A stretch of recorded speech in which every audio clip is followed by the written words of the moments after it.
Unaffected by elections, unaltered by populist movements, beyond the reach of law, say hello to America's shadow government.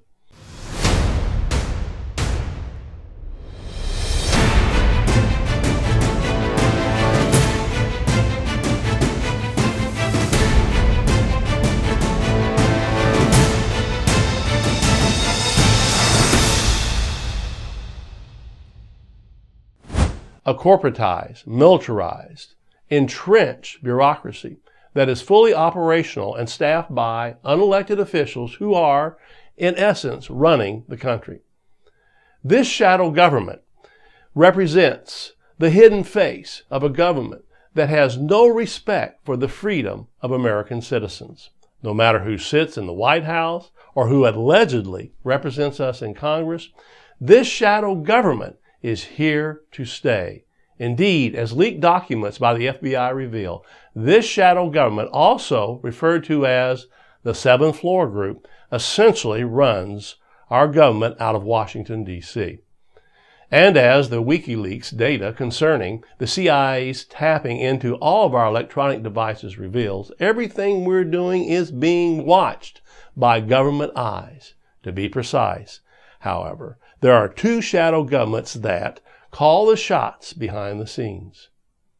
The first shadow government, referred to as COG, or continuity of government, is made up of unelected individuals who have been appointed to run the government in the event of a catastrophe. COG is a phantom menace waiting for the right circumstances, a terrorist attack, a natural disaster, an economic meltdown, to bring it out of the shadows where it hides and operates. When and if COG takes over, the police state will transition to martial law. Yet it's the second shadow government, also referred to as the deep state, that poses the greater threat to freedom at this time. Comprised of unelected government bureaucrats, spies, corporations, contractors, paper pushers, and button pushers who are actually calling the shots behind the scenes. This government within a government is the real reason we the people have no real control over our so-called government. The deep state, which operates according to its own secret agenda regardless of who is formally in power, makes a mockery of elections and the entire concept of a representative government. So who or what is the deep state? It's the militarized police, which have joined forces with state and federal law enforcement agencies in order to establish themselves as a standing army. It's the fusion centers and spy agencies that have created a total surveillance state and turned us all into suspects. It's the courthouses and prisons that have allowed corporate profits to take precedence over due process and justice. It's the military empire with its private contractors and defense industry that is bankrupting this country.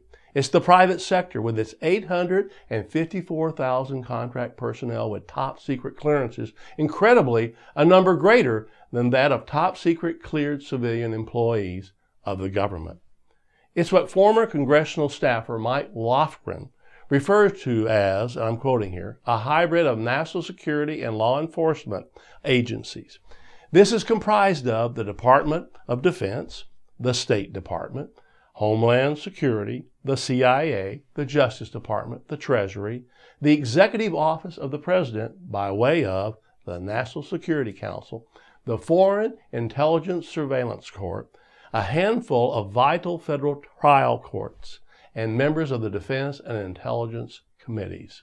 It's every facet of a government that is no longer friendly to freedom, and it's working overtime to trample the Constitution underfoot and render the citizenry powerless in the face of the government's power grabs, corruption, and abusive tactics. These are the key players that drive the shadow government. This is the hidden face of the American police state. Just consider some of the key programs and policies advanced by the shadow government that pulls the strings to the puppet show we call the government. Domestic surveillance. The National Security Agency, or NSA, the CIA, FBI, and so on, with their multi-billion-dollar black op budgets, conduct surveillance on every person in the United States who uses a computer or phone. Thus, on any given day, whether you're walking through a store, driving your car, checking your email, or talking to friends and family on the phone, you can be sure that some government agency is listening in and tracking your behavior. Local police have been outfitted with a litany of surveillance gear, from license plate readers and cell phone tracking devices to biometric data recorders. Technology now makes it possible for the police to scan passers-by in order to detect the contents of their pockets, purses, briefcases, and so on. Full-body scanners which perform virtual strip searches of Americans traveling by plane have gone mobile, with roving police vans that peer into vehicles and buildings alike, including homes. Coupled with the nation's growing network of real-time surveillance cameras and facial recognition software, soon there will really be nowhere to run and nowhere to hide. In fact, that day may have already arrived. Global spying. The NSA's massive surveillance network, what the Washington Post refers to as a $500 billion espionage empire, spans the globe and targets every single person on the planet who uses a phone or computer. The NSA's Echelon program intercepts and analyzes virtually every phone call, fax, and email message sent anywhere in the world. In addition to carrying out domestic surveillance on peaceful political groups such as Amnesty International, Greenpeace, and several religious groups, Echelon has also been a vital component in the government's attempts at political and corporate espionage. Roving TSA searches. The American taxpayer routinely gets ripped off by government agencies in the dubious name of national security. One of the greatest culprits when it comes to swindling taxpayers has been the Transportation Security Agency, or the TSA, with its questionable deployment of and complete mismanagement of millions of dollars worth of airport full-body X-ray scanners, punitive pat-downs by TSA agents, and the theft of travelers' valuables. Then there's the U.S. Patriot Act and the NDAA.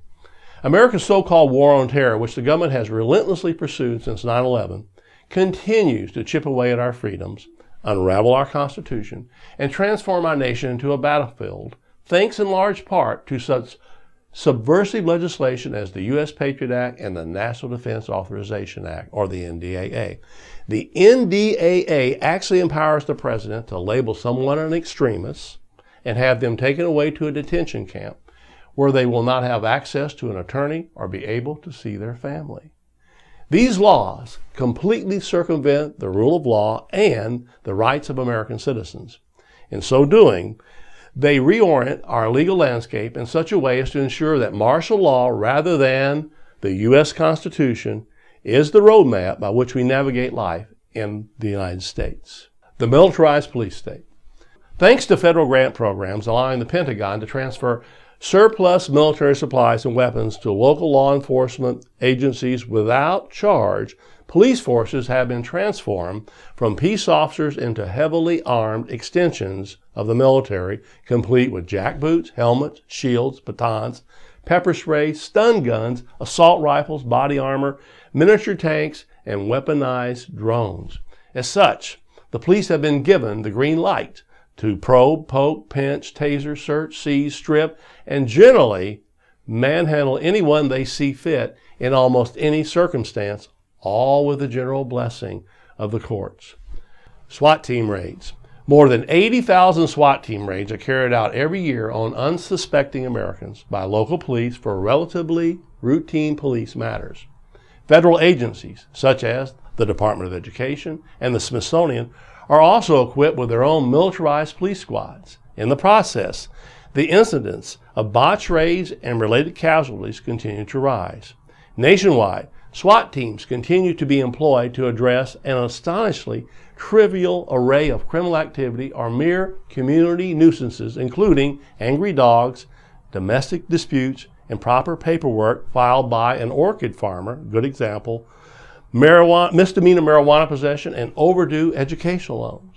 As a result, innocent American citizens, including children, are being injured and even killed.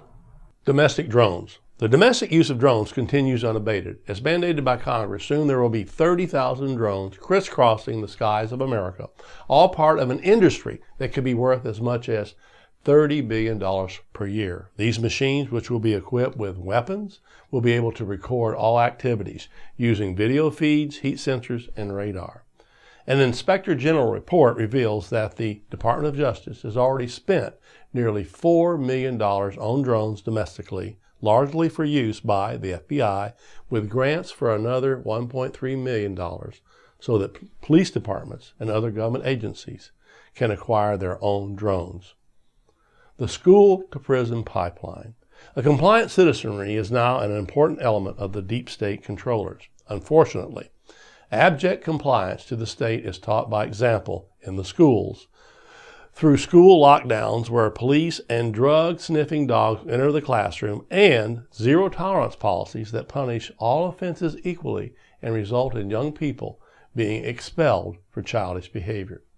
School districts now team up with local law enforcement to create what's called a schoolhouse to jailhouse track by imposing a double dose of punishment, suspension or expulsion from school, accompanied by an arrest by the police and a trip to juvenile court and or prison.